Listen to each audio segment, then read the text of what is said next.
Bienvenidos oyentes apasionados por la ciencia y la naturaleza a un nuevo episodio de Fuerza Potros. Una producción de la Facultad de Zootecnia y Ecología de la Universidad Autónoma de Chihuahua. Hoy nos sumergimos en el emocionante mundo de la zootecnia y la ecología, dos campos que nos conectan directamente con nuestro entorno y sus habitantes. ¿Listos para explorar descubrimientos científicos y consejos prácticos? Prepárense para un programa lleno de conocimiento y acción. ¡Iniciamos! ¡Fuerza Potros!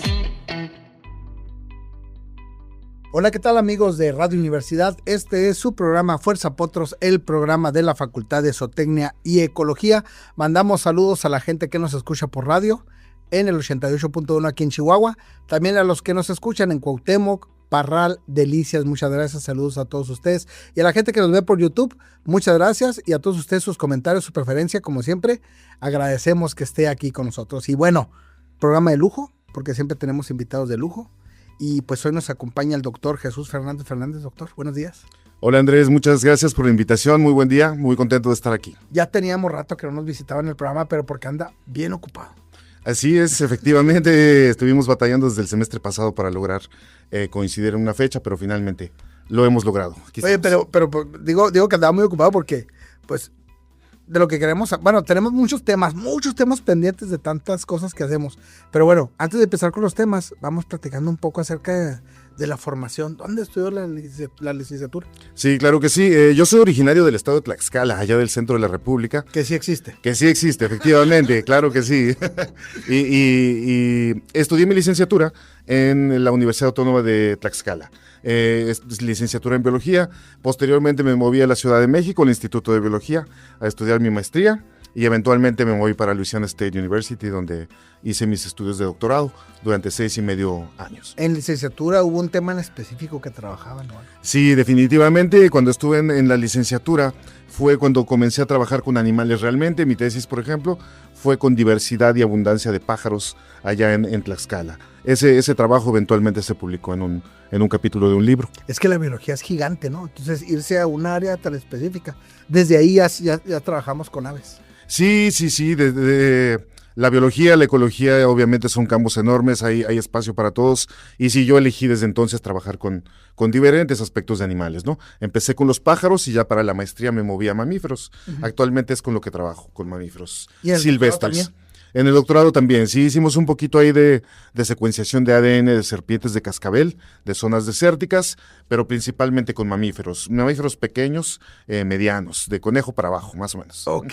Sí. Las conejo libre para abajo, sí. Las serpientes eran Crotalus. Así es, Crotalus, hay una serie de especies de Crotalus adaptadas a las zonas desérticas de México, el desierto chihuahuense, y cuyas poblaciones alcanzan hasta Puebla y Tlaxcala. Entonces estuvimos muestreando todas esas regiones. ¿Y hacia Estados Unidos también?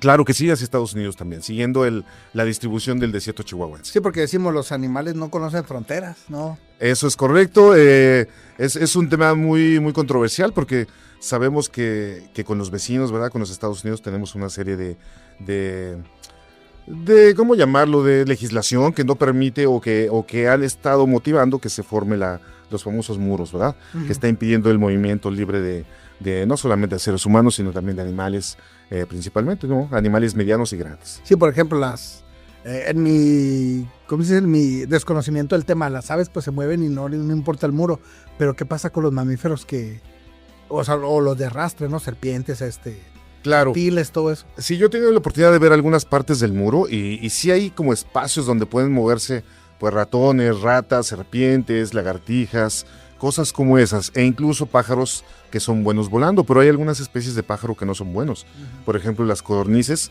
que solamente vuelan tramos cortos. Entonces un muro de esas características sí les impide moverse. Como el moverse. caen con estilo. Exactamente. Sí. Las gallinas. Sí, pero los mamíferos grandes, eso es imposible que crucen. Estamos hablando ya de, no sé, de pumas, de osos, de venados. Especies como esas no pueden cruzar. O sea, yo me acuerdo, los bisontes a lo mejor, pues ahí en esa parte desde Canadá hasta pues, la zona de bisonte, ¿no? Estaría interesante estudiar esa parte. Pero bueno, el doctor Fernández, yo digo que no lo conseguía porque se nos fue 6 meses ¿A dónde se fue el doctor Fernández 6 meses? Efectivamente, Andrés, participamos para obtener una beca Fulbright, que es otorgada por el gobierno mexicano y el gobierno de Estados Unidos, y fuimos favorecidos. Entonces me fui para la Universidad de Nuevo México, en Albuquerque, en específico al Museo de Southwestern Biology, donde estuve ahí trabajando con colegas, haciendo un poco de investigación, haciendo una clase también, y bueno, haciendo contactos, ¿no? Sí, básicamente. para la gente común fue una estancia académica.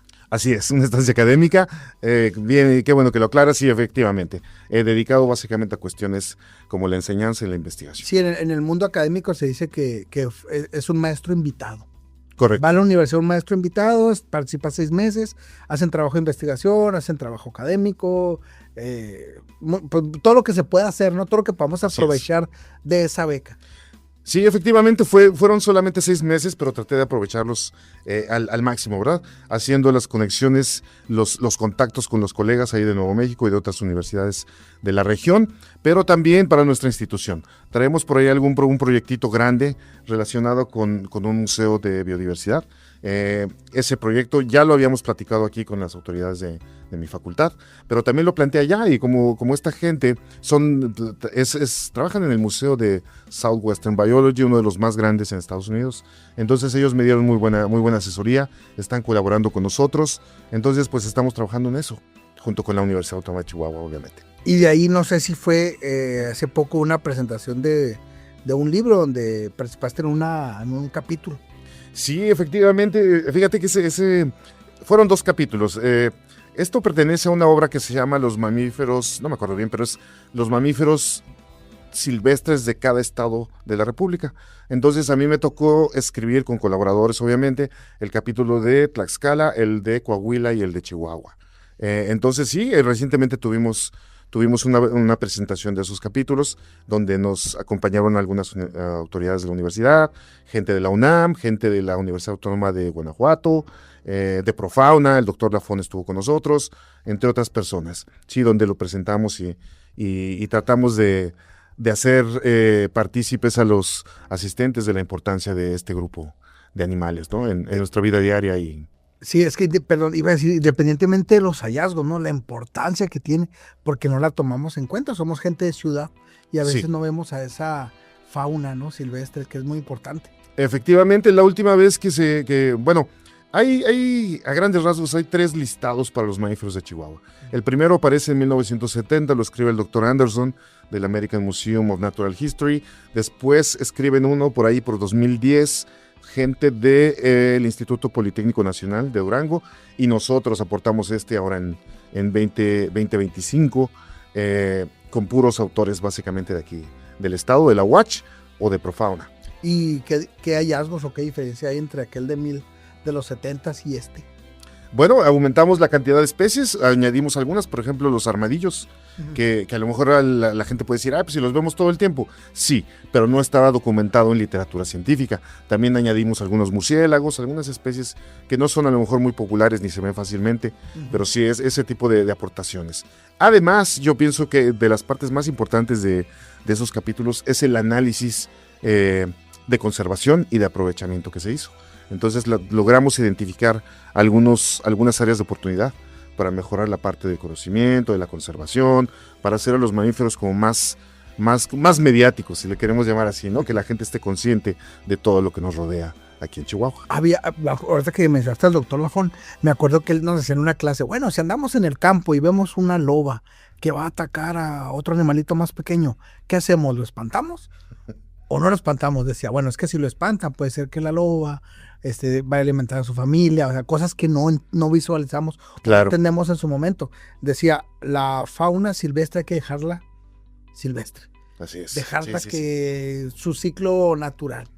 Sí, fíjate que muchas veces, a veces los estudiantes de ecología, ¿verdad? O los de zootecnia, llegan con nosotros y dicen, bueno, yo quiero tener este animalito, me lo encontré en el campo, que este pequeño búho o esto, aquello, pero siempre tenemos que recordarles, ¿verdad? Que justamente lo que dijiste, que los animales silvestres son silvestres y hay que dejarlos en su hábitat, ¿no? En el campo. ¿No? Exacto, y dejarlos en paz. Muchas veces lo llevas a la casa y se muere porque pues no están acostumbrados a eso, y al alimento y todo ese tipo de cuestiones, ¿no? Hace poquito en la escuela llegó un águila bueno, los que saben, Sí. dijeron que era una aguililla, cabeza roja Ah, ok, sí. sí, y que era pequeño, que era juvenil, que porque el Características del pico. sí, Ah, que era muy, muy joven y que andaba ahí seguramente porque había alimento, o sea, había... sí. Y duró como 2 semanas, ahora que no estabas tú, y llegaron con el dron y lo grabaron, y él estaba a gusto porque pues se sentía en su hábitat, Claro. ¿no? Y de repente se fue. Sí, fíjate, Andrés, que Chihuahua es muy afortunado en el sentido de que cada año tenemos el fenómeno de la migración. Entonces tenemos muchas aves que migran desde Canadá o más al norte, pasan por Chihuahua y continúan hacia el sur, hacia Sudamérica. Pero a veces también hay poblaciones que se quedan aquí, como por ejemplo el cola roja que estás tú mencionando. Entonces mucha gente tiene la oportunidad de salir a observar especies que no están prácticamente todo el año, solamente de más o menos noviembre, fines de octubre, hasta febrero. Y de nuevo ¿cómo se llama? Inician el viaje de regreso, ¿no? Para el norte. Entonces me gustaría tomar la oportunidad para decir a la gente ahora que vienen los meses fríos, pues a lo mejor colocar una charolita en alguna parte y ponerle semillitas para todos estos pájaros migrantes que llegan y que carguen energía para continuar el viaje. Fíjate, ahorita que mencionas todo esto, me acuerdo de un alumno tuyo, talentosísimo, Sí. Fernando Mondac. Claro. Porque yo recuerdo que él empezó a agarrar mucho el amor por las aves. Uh-huh. Y ahorita se le entregó el sitio Ramsar acá en Mioqui. Y hacen mucho esto de observación de aves migratorias, ¿no? Siempre están pendientes de qué llega, cómo se mueven las poblaciones, por ejemplo, porque eso es importantísimo. Sí, así es. El doctor Mondaca, Fernando Mondaca, le mando un saludo. Él fue un estudiante nuestro en el sistema sabatino. Él es un producto del sistema sabatino de la Facultad de Zootecnia y Ecología. Es muy bueno el doctor, es muy dedicado. Está haciendo cuestiones, como tú ya lo dijiste, de conservación en el vado de Meoqui, cuestiones de educación ambiental y además jalando estudiantes de nuestra facultad para que se eduquen, se entrenen en este tipo de labores, ¿no? Que es la conservación. Siempre te mencionan, siempre. Y se lo agradezco mucho. Ella también lo menciona él. Dice, es que lo que el maestro te transmite de conservación de la biología de las aves, de los mamíferos, o sea, es como la enfermería, ¿no? Necesita tener una vocación. Sí, tienes toda la razón. Yo considero que ser profesor a nivel universitario es una oportunidad que uno tiene, una oportunidad increíble que uno tiene para influenciar a las personas, ¿no? A las generaciones nuevas. Y sí, yo trato, igual que muchos de mis colegas allá en la facultad, tratamos, ¿verdad?, de inyectarles ese amor por la ecología, por la biología, por la conservación, por el bienestar animal, ¿no? Y por el conocimiento, sobre todo, que se preparen para poder hacer un impacto en nuestro estado. Oye, y por ir a muestrear, ¿no? Porque, pues, eres de campo, no eres de especies de la ciudad. No, es eso toda una experiencia. Obviamente, yo hago clases, ¿no? Y ahora los chicos de primero pues están constantemente preguntando, ¿qué pasó? ¿Cuándo vamos a salir? ¿Cuándo vamos a ir al campo? Y desde luego eso implica un montón de cosas, ya lo sabemos, pero están muy contentos y les gusta. A mí también me gusta mucho salir. Durante muchos años hice mucho trabajo en campo. Durante un mes, haga de cuenta, salía a lo mejor 2 semanas y fueron varios años de ese estilo de trabajo. Ahora un poquito menos por todas las ocupaciones, ¿verdad?, dentro de la universidad, pero igual salimos a campo de vez en cuando.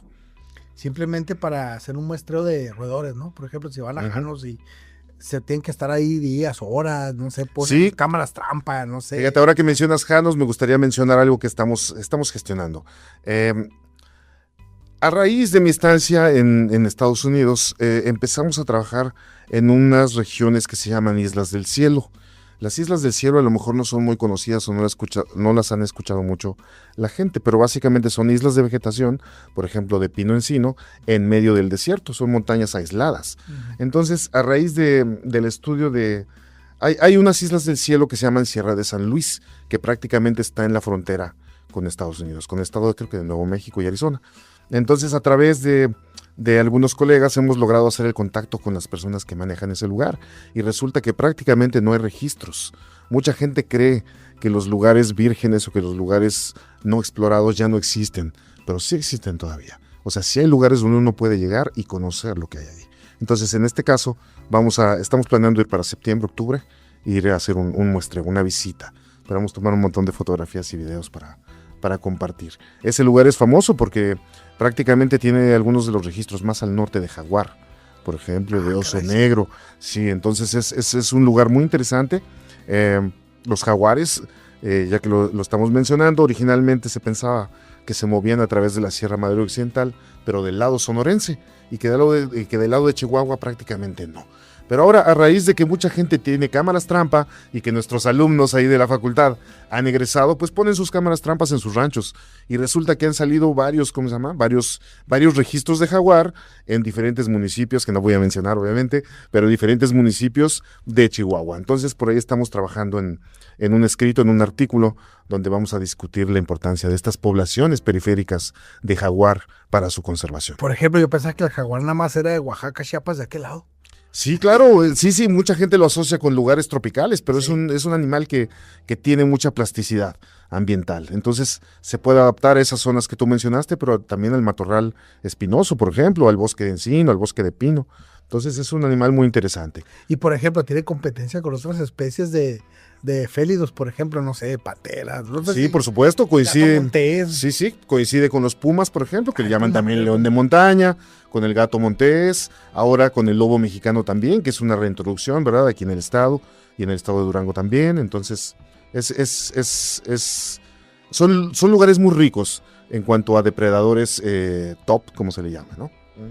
Pero, por ejemplo, hablando de cadenas tróficas o cadenas de alimento, ¿no? O sea, son bien importantes, ¿no? Porque no sé si controlan poblaciones o no sé. Sí, por supuesto, el papel de los depredadores top es justamente ese, ¿no? Controlar las poblaciones de herbívoros. En este caso, pumas, osos y jaguares se encargan de controlar a los venados, por ejemplo, ¿no? Uh-huh. Que sus poblaciones no rebasen ciertos límites y que empiecen a impactar la vegetación, por ejemplo, ¿no? Le empiecen a aplanar el piso, que es el suelo, qué sé yo. Entonces, sí, el papel, una zona que no tienes depredadores, pues básicamente es una zona de pachanga para los herbívoros, ¿no? Porque no tienen depredador, pues hacen lo que quieren. Y a lo mejor me voy a meter en una discusión que no es de nosotros, pero que sería una pregunta que haría cualquier persona que vive en un ranchito, ¿no? Sí. Oye, pero tengo mis especies ahí, tengo mis vaquitas.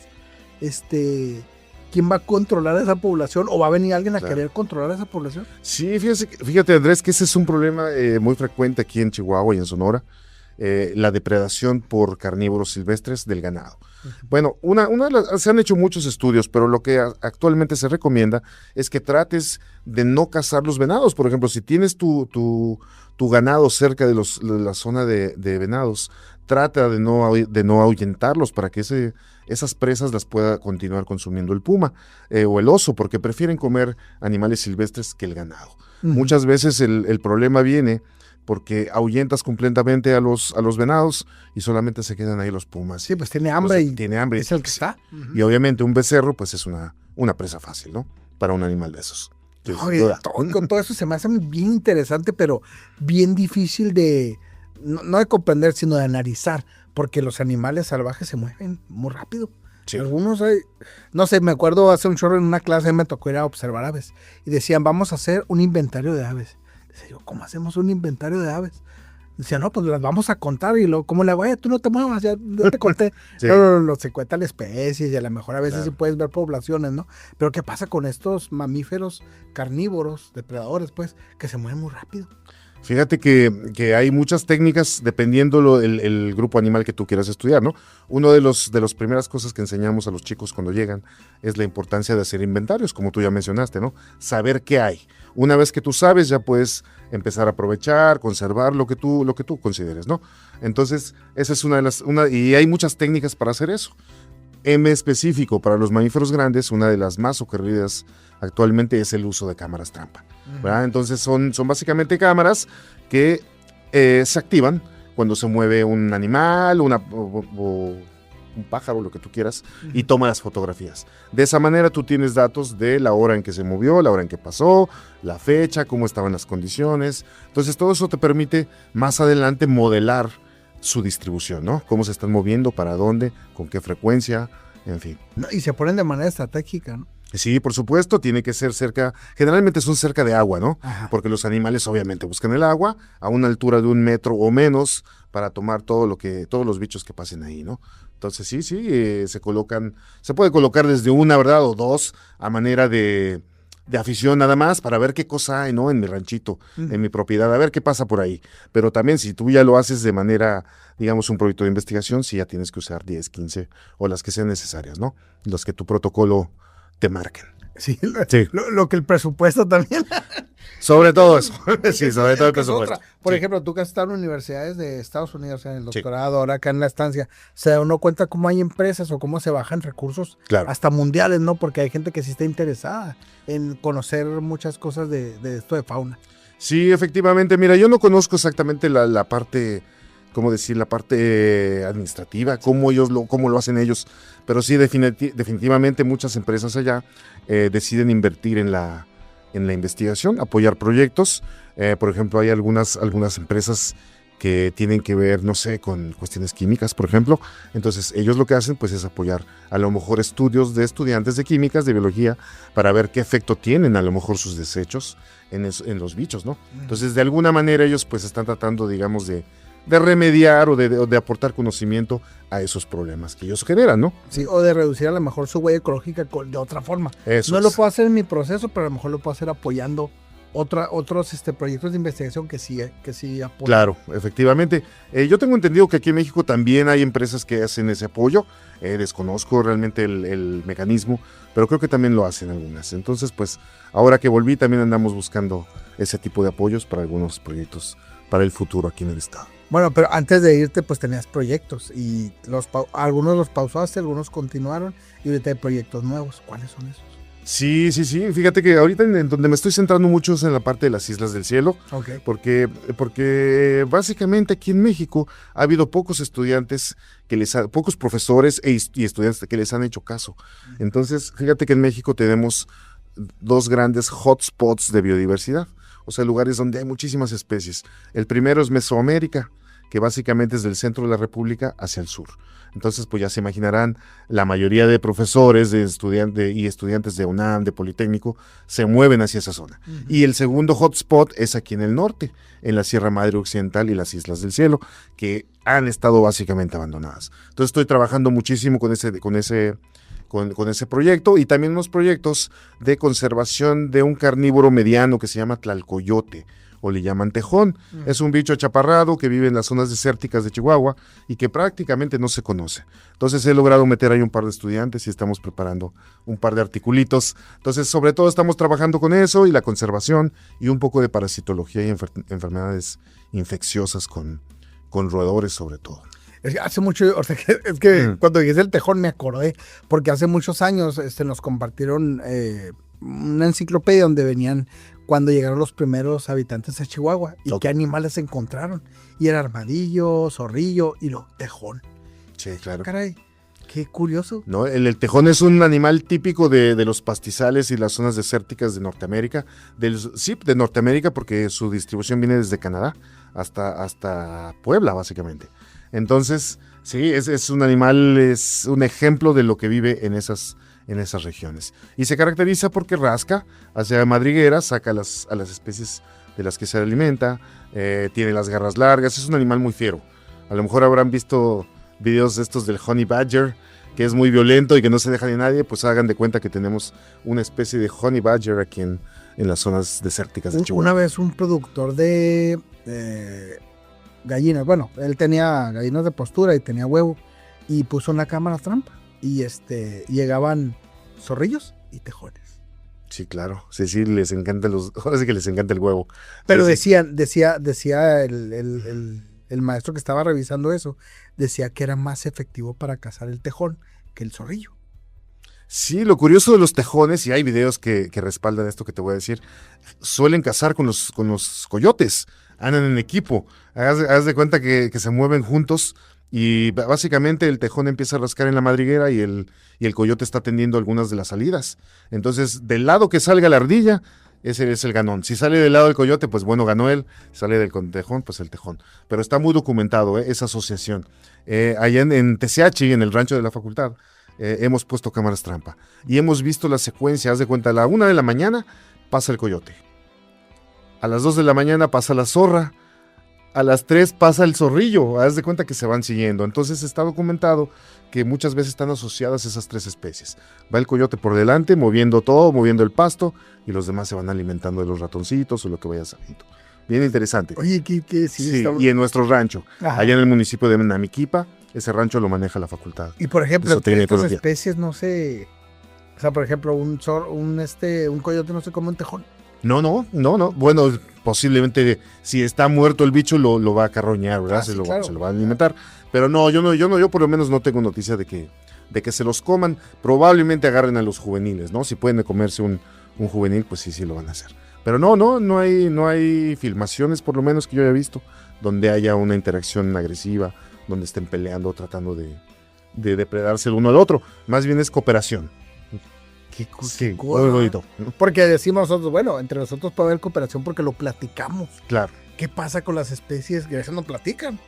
No platican, pero evidentemente coinciden en intereses y de alguna manera han evolucionado esa asociación y bueno, los dos reciben beneficios, entonces la mantienen, por ¿verdad? instinto, ¿no? Sí, claro, pues si te estás beneficiando, estás obteniendo alimento de una manera más sencilla, con menor gasto energético, obviamente que te conviene, ¿no? Andar con el tejón o andar con el coyote. Oye, Sí. pero todo ese tipo de estudios, ¿no? O sea, qué importantes y qué bueno que ahorita mencionabas a los alumnos de ecología, que es una parte que pueden aprender en la escuela, ¿no? Acercándose, claro, al... nosotros conocemos amigos donde me dicen, oye, ¿qué fauna? No, va a ser con el doctor Fernández. Yo desconozco de... Muchas gracias, Andrés. Sí, yo soy uno de los que trabaja con animales, pero no soy el único. También está la doctora Ángela Camargo, está el doctor Juan Carlos Ontiveros, la maestra Cintia Corales y la maestra Nancy Hernández. Entonces somos un grupo ahí de aproximadamente 5 o 6 personas que hacemos cosas relacionadas con fauna. Yo con los mamíferos, hay gente que hace cosas con aves, como la maestra Cintia, o con especies de importancia económica, como puede ser el doctor Juan Carlos. En fin, ahí en la facultad hay gente que trabaja con la fauna silvestre del estado. Es que es mucha, ¿no? Sí, Cada sí. quien puede irse a un... Sí, definitivamente. A un estrato, ¿no? Por ejemplo, Claro. se puede ir a roedores, alguien se puede ir a carnívoros. Así es. Sí. Sí, muchas personas, hoy hay gente que piensa de fuera del estado que Chihuahua es puro desierto. Dice, no, allá no hay nada, es puro desierto. Y no, que va. O sea, por lo menos tenemos, obviamente, desierto chihuahuense, los pastizales del centro del estado, el bosque templado de la Sierra Madre Occidental y la selva baja caducifolia de las barrancas que están en esa sierra. Mucha gente no sabe que tenemos selva baja caducifolia. Los estudiantes a veces dicen, ¿cómo es posible? ¿Dónde? Pues sí la tenemos. Poco explorada en el sentido biológico, ecológico, pero sí que la tenemos. Es una fuente de información para el futuro. A mediar en Oaxaca, mira, este es un mango, ¿no los conoces? Le digo, claro que sí. Sí, cómo no. El mango criollo lo conozco, están los cañones. Sí, claro. El mango, el Sí. aguacate, los pericos, todo eso. Efectivamente, sí. Para los estudiantes eso es una verdadera revelación, porque creen que eso no hay acá, que eso es solamente para el sur, para la costa, ¿verdad? Sí. Oye, el tiempo se nos fue rapidísimo. Bien, lo Caray. platicamos al principio, que nos Así vamos a ir es. platicando y se nos va en el programa. Y Volando. me gustaría mucho invitarte en otra ocasión. Como siempre, es un placer platicar siempre los Claro que temas sí. estos bien interesantes. Algo que desees agregar antes de finalizar. Agradecerte muchísimo la invitación y mandarle un saludo a mis estudiantes de la materia de conservación biológica, que hace rato me dijeron que les mandara uno, y también a los de taxonomía de la biodiversidad de la facultad. Bien, pues Un saludos a abrazote todos. y muchas gracias. Sí. Bien, pues gracias a todos los que hicieron posible este programa, la maestra Mari Mascoro en los controles técnicos, a Luis Castillo en el manejo de redes. Yo soy Andrés Martínez y esto fue Fuerza Potros. Y así concluimos este episodio de Fuerza Potros. Una producción de la Facultad de Zootecnia y Ecología de la Universidad Autónoma de Chihuahua. Recuerda, cada elección que hacemos impacta en el equilibrio de nuestro planeta.